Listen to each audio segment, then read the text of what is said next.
ओम नमः शिवाय। YouTube channel मंत्रिक विज्ञान में आपका फिर से स्वागत है। होली का त्योहार इस बार स्पेशल है। होली का त्योहार क्योंकि 100 साल बाद चंद्र ग्रहण लगने वाला है। बेशक भारत में चंद्र ग्रहण दिखाई नहीं देगा, लेकिन चंद्र ग्रहण तो लगना है, इसलिए खास होगा इस बार होली का त्योहार।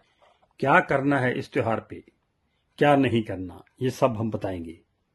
होली के 8 दिन पहले फागुन मास की अष्टमी से लेकर पूर्णिमा तक 8 दिन ये होलिस्टिक क्या होते हैं, होलिस्टिक में क्या करना चाहिए, क्या नहीं करना चाहिए, होलिस्टिक का असर भारत के किस एरिया में पड़ता है या पूरे संसार में पड़ता है, किन राशियों पर इनका असर पड़ेगा, खास त्योहार पर लगने वाला ग्रहण, इस पे क्या दान देना है हमने और क्या नहीं करना, कब है शुभ मुहूर्त होलिका दहन का और क्या करना है होलिका दहन पर और क्या नहीं करना। होलिस्टिक के ये 8 दिन अशुभ होते हैं, लेकिन कहां कहां होते हैं, इसके लिए बहुत कंफ्यूजन है।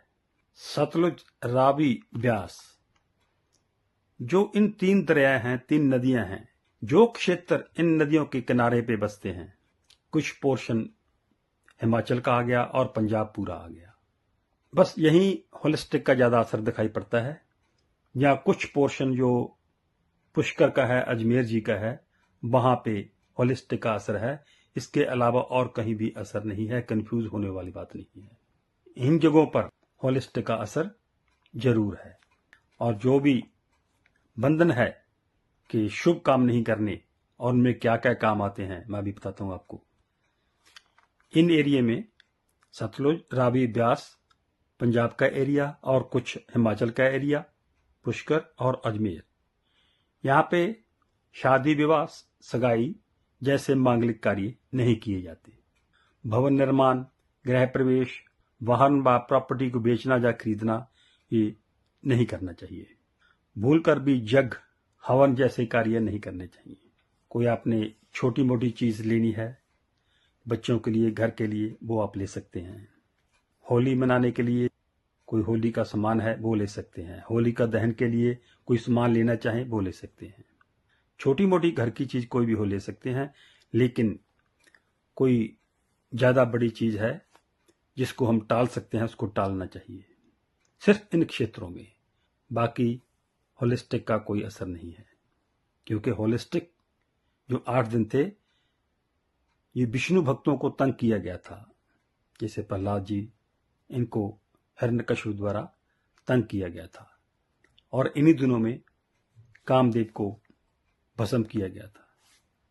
जो बुरे ग्रह हैं वो उग्र होते हैं, इसलिए मांगलिक कार्य वर्जित किए गए हैं इन क्षेत्रों में। होलिका दहन 24 मार्च को है। सर्वार्थ सिद्धि योग है, लेकिन उसका समय जो है वो रात को 11:15 से लेकर 12:15 के करीब है। रात को 11:15 से 12:15, क्योंकि पहले भद्रा है। 11:15 से रात को 12:15 तक होलिका दहन का शुभ मुहूर्त है। इसी मुहूर्त में ही आपको होलिका दहन करना चाहिए। मंत्र सिद्धि के लिए मैंने अपनी पहले वीडियो में भी आपको बताया था कि मंत्र सिद्धि के लिए ये होली एक विशेष है, ये होलिस्टिक एक विशेष है, क्योंकि 100 साल बाद ये संजोग बन रहा है कि होली के दिन चंद्र ग्रहण लगने जा रहा है। आप जो भी मंत्र इस दिन करोगे उसकी सिद्धि अवश्य प्राप्त होगी। कोई बीमारी का कर लो, कोई धन दौलत का कर लो, बच्चों की पढ़ाई के बारे में कर लो। मैंने कम से कम 50-60 मंत्र अपने इस चैनल पे दे रखे हैं। आप उनमें से कोई भी सिद्धि कर सकते हो। परिवार का हर मेंबर करे, एक मंत्र एक कर ले, दूसरा मंत्र दूसरा कर ले और तीसरा मंत्र तीसरा कर ले।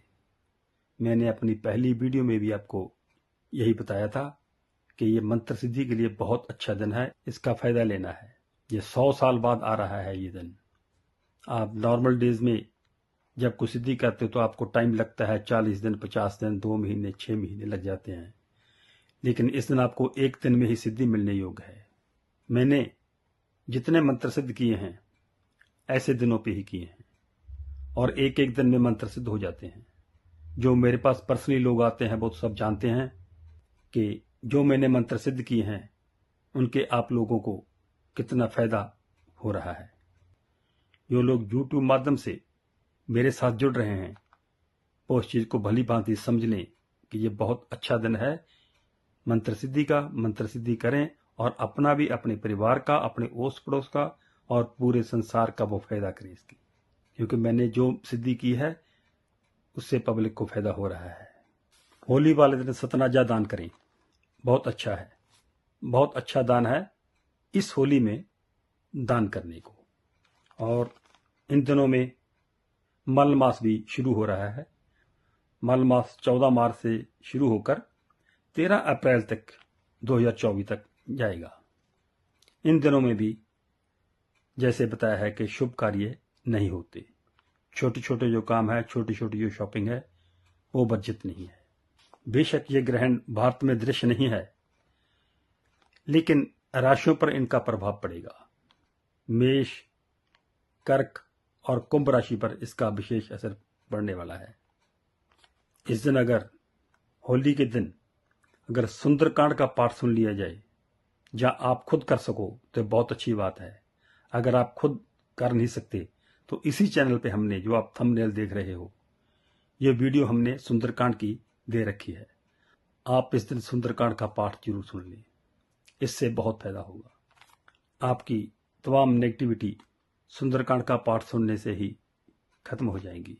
इसलिए ये खुशी का त्योहार, अच्छाई की बुराई पे जीत का त्योहार आप खुशी से मनाइए, प्रेम से मनाइए। इसी के साथ ओम नमः शिवाय।